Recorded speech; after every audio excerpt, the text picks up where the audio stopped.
All right, come with us as we eat our way through Resort World Las Vegas. We have the pleasure of staying here for a long weekend, and this place has over 50 restaurants in this one building. That includes fine dining, casual dining, and then the famous food area, which the famous food area has tons of places for you to choose from. The first place we stopped was the Mulberry Pizzeria, and here they have things that you can think of like pizza, pastas, garlic knots. Most people get a slice or a whole pie. We opted for a special that they had this evening, which was a pizza and one of their margaritas, which is quite delicious, if I may say. I had a margarita along with a slice of pizza. The pizza is a fairly good size, but I will say I was still a little hungry after. This came in at $17. In addition to that, we worked our way through and had some gambling going on. Then we went to Doghouse. Doghouse was really nice. I would say if there was a game going on, a fight or something of that sort of boxing match, you would really enjoy this ambiance here. We got lucky this night. They also did have live entertainment, which was quite nice. We got some wings and fries, and those you're going to see here in a second. The fries were $12, and then the wings for an 8-piece was for a whopping $18. Wings have gotten really expensive. Next, we worked our way through the famous food. Like I talked about, this is like Pan-Asian here. They do have in this area as well too a taco place that you'll see me eat there later. But we worked our way through and decided that we were going to get something that was a little bit more fulfilling. And here you can see here, that's what it was, one of those bowls. But there are so many choices in here. There is something for everyone to eat. I will say they have the burgers as well too. They have the boba tea. They have salad place. There is definitely, this is the place if you have kids, I would recommend coming because everybody can get something that they enjoy and like. And you order from a kiosk. There is a cashless place, so you don't need to have anything but your card and you're ready to go to order.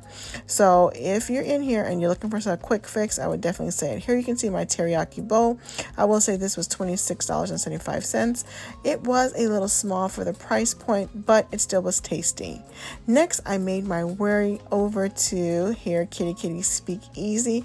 This is such a cute place. It gives you a great feel. If you saw my reel or short, you know how great this place is.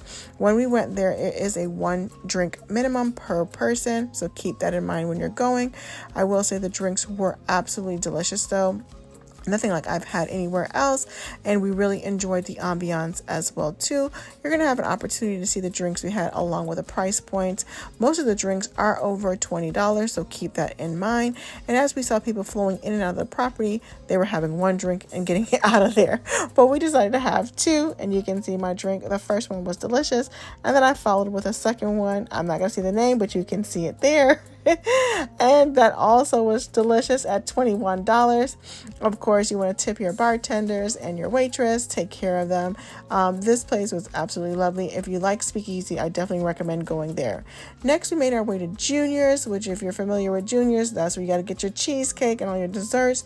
Unfortunately, since I was off of desserts at that time, and if you guys watch any of my videos, you know how much I love desserts, but I did not get to partake in that. We did have breakfast here, and I decided to get a rather large breakfast, and that came in with everything you can think of: toast, pancakes, sausage, bacon, eggs, grits.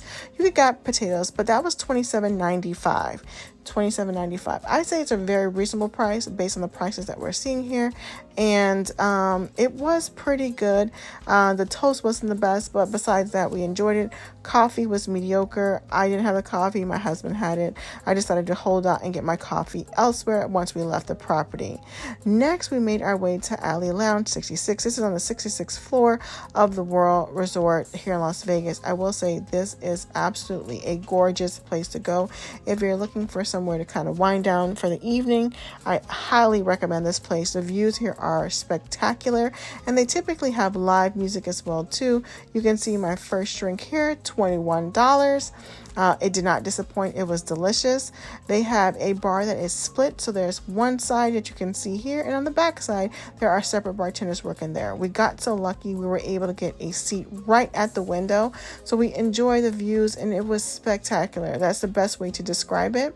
And while we were there was a violinist as well too, and we got to enjoy that. It wasn't as crowded as most other nights, but for the most part, it was exceptional, and I would highly recommend it. One of the things they gave us as well too were some chips while we eat. They also offer small plates. We declined that since we just went out to dinner off of the property. My lemon drop came in at $21, and his old fashioned was around the same price. If you're here, don't miss out on the opportunity to kind of go out in the walkway that they have available for you, that you're able to take some lovely pictures and see the skyline of Las Vegas City. It is gorgeous. And all the way to the left-hand side, you can also see the Sphere. So if you're there, take advantage of that. And I would say if you're in between the Speakeasy and this, come here. Just to warn you, there is a 2-drink minimum per person, so keep that in mind as well too when you're coming up here. I say it's highly worth it. You'll enjoy yourself, and it's such a fine place to go for the evening after you had a long day and just relax and have a chat, lounge. There are so many comfortable areas in there, and of course, if it's not full, you can have your choice, but I would recommend making a reservation somewhere. These are the chips that we're talking about. They were freshly made there. I did ask the waitress. I'm like, these are delicious, and I didn't plan on eating them, but they were so good. And here you can see the skyline again as well too. So out of the 2 bars, I would say if you had to choose one, come here. But if you're a Speakeasy person, definitely pick the one downstairs in the famous food eats area. But Alle Lounge was one for the books. And here in Miami, we have a lot of places like this, but this was spectacular view. The next morning, we went to Suns Out, Buns Out. Not my favorite, in all honesty. They have a number of sandwiches, and you can see that one came in at $10.95. The coffee $6, and then the poutine was $16.95. Not my favorite. All right, Red Tail. This burger was spectacular. Well done. My meat wasn't well done. It was medium well, but well done as far as the balance between the lettuce, tomato, the beef patty, along with the amount of mayonnaise they had on there. It was so good. If you're looking for a place to drink and kind of gamble, I would recommend Crystal's. I love this bar, and it was just beautiful. All the bartenders were wonderful. They were so kind. They gave me a reserve sign so I can go to the bathroom, come back, and so forth. I had a lemon drop there and a lychee martini, and those are free. So if you're playing, take advantage of that. Next, went over to Starbucks. I had a bacon Gouda cheese sandwich, and then I washed it down with a caramel ribbon crunch frappe. That was delicious. You can see the prices there. Next, I went up to Famous Foods once again and decided to start myself off with a lychee boba tea. You can see here I did the regular average size, $7.29. One thing is, I wish it was just a little sweeter, but it was quite refreshing. Thereafter, I went and got some tacos, and this was the meal. It came with rice along with refried beans and 3 tacos for $16.95. Finally, we went to Stubborn Seed, which is Jeremy Ford's restaurant. He was on Top Chef, and we decided to do the tasting menu, which was also with the advanced tasting menu, which adds a couple more items on there for additional $45. It came out to $185. I did enjoy the tuna with the tapioca chips. That was really tasty and good.